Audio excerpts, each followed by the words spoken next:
ayan guys, good morning. Welcome to my channel. Bago po tayo magpatuloy sa ating video ay paki-subscribe mo ng video na ito para ma-notify ka sa mga bagong video na ipopost ko. I-hit na lang ang notification bell para updated ka sa mga video na i-post ko palagi araw-araw. So guys, umpisahan natin ngayon sa resulta. Recap tayo resulta kagabi. 7 and 7 9 2 792 ang result kagabi guys.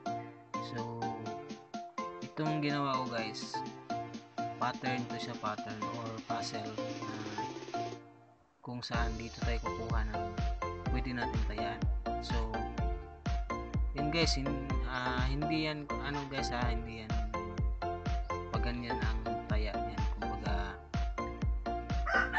pili lang kayo dyan kung saan yung bet nyo. Dito ba sa 7, 9 or 3, 9 or 5, 9 or 7, 9 or 6, ganyan guys. So pili lang kayo dyan. So guys, dito naman tayo ngayon sa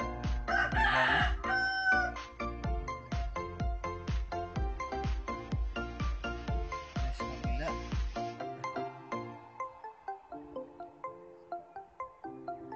So guys, ang computation natin ngayon nagmula sa resulta kagabi 792.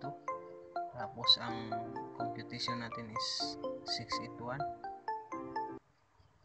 803